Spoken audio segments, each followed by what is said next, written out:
Clip number 39، اس میں آپ انشاءاللہ سورہ بقرہ کی آیت نمبر 114 سے لے کر 116 کی تلاوت، ترجمہ اور تفسیر قرآن صراط الجنان سنیں گے۔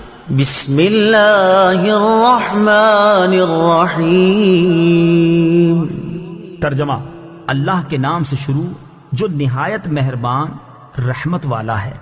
ومن اظلم ممن منع مساجد اللہ ان يذكر فيها اسمه وسعى في خرابها اولئك ما كان لهم ان يدخلوها الا خائفين لهم في الدنيا خزي ولهم في الآخرة عذاب عظيم۔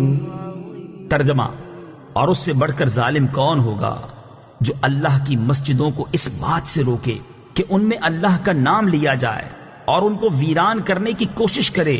انہیں مسجدوں میں داخل ہونا مناسب نہ تھا مگر ڈرتے ہوئے، ان کے لیے دنیا میں رسوائی ہے اور ان کے لیے آخرت میں بڑا عذاب ہے۔ ومن اظلم ممن، اور اس سے بڑھ کر ظالم کون؟ تفسیر صراط الجنان میں ہے یہ آیت بیت المقدس کی بے حرمتی کے متعلق نازل ہوئی، جس کا مختصر واقعہ یہ ہے کہ روم کے عیسائیوں نے یہودیوں پر حملہ کر کے ان کے جنگجوؤں کو قتل کر دیا، ان کے بیوی بچوں کو قید کر لیا، توریت کو جلا دیا، بیت المقدس کو ویران کر دیا، اس میں نجاستیں ڈالی، خنزیر ذبح کیے۔ یوں بیت المقدس خلافت فاروقی تک اسی ویرانی میں رہا۔ آپ رضی اللہ تعالی عنہ کے عہد مبارک میں مسلمانوں نے اسے بنایا۔ ایک قول یہ بھی ہے کہ یہ آیت مشرکین مکہ کے حق میں نازل ہوئی، جنہوں نے ابتدائے اسلام میں حضور سید عالم صلی اللہ تعالی علیہ وآلہ وسلم اور آپ کے اصحاب رضی اللہ تعالی عنہم کو کعبے میں نماز پڑھنے سے روکا تھا، اور صلح حدیبیہ کے وقت اس میں نماز و حج سے منع کیا تھا، ان یذکر، کہ ذکر کیا جائے۔ تفسیر صراط الجنان میں ہے ذکر میں نماز، خطبہ، تسبیح، وعظ، نعت شریف اور صالحین کے حالات کا بیان سب داخل ہیں۔ ذکر اللہ کو منع کرنا ہر جگہ ہی برا ہے، لیکن مسجدوں میں خصوصاً زیادہ برا ہے کہ وہ تو اسی کام کے لیے بنائی جاتی ہیں۔ مسجد کو کسی بھی طرح ویران کرنے والا ظالم ہے، بلا وجہ لوگوں کو مسجد میں آنے یا مسجد کی تعمیر سے روکنے والا، مسجد یا اس کے کسی حصے پر قبضہ کرنے والا، مسجد کو ذاتی استعمال میں لے لینے والا، مسجد کے کسی حصے کو مسجد سے خارج کرنے والا، یہ سب لوگ اس آیت کی وعید میں داخل ہیں۔ تفصیل کے لیے فتاوی رضویہ شریف کی کتاب الوقف کا مطالعہ کریں۔ البتہ یہ یاد رہے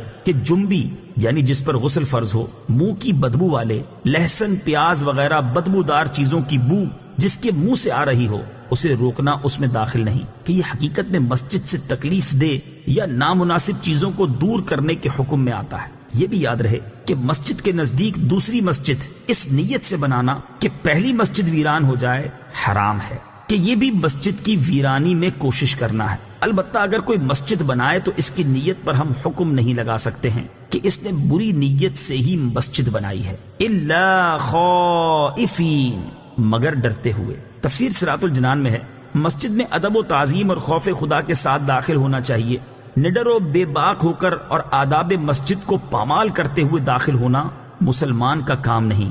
فی الدنیا خزی، دنیا میں رسوائی۔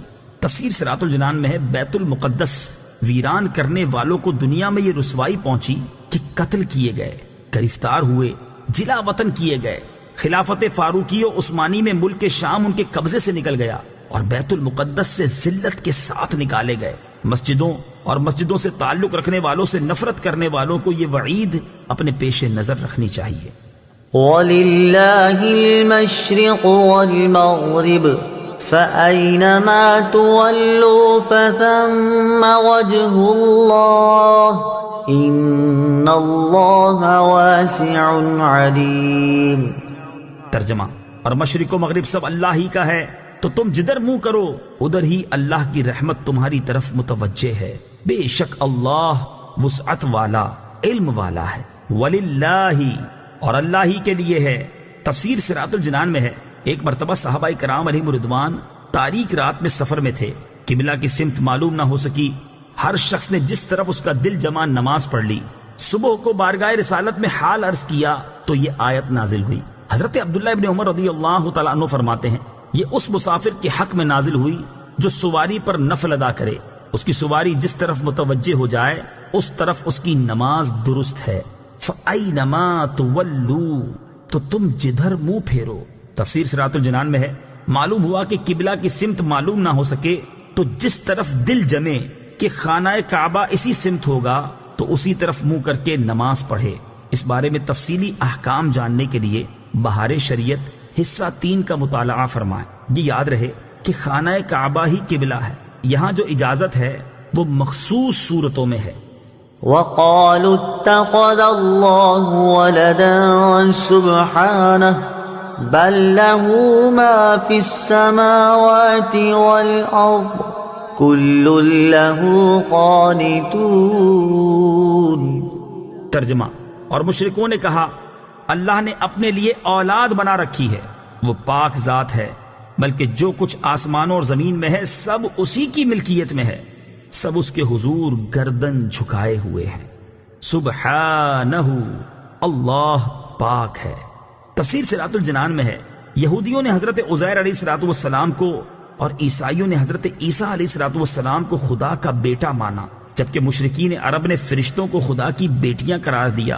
جیسا کہ تینوں چیزیں قرآن پاک میں مذکور ہیں، ان سب کے رد میں یہ آیت نازل ہوئی۔ لہو ما فی السماوات، اسی کا ہے جو آسمانوں میں ہے۔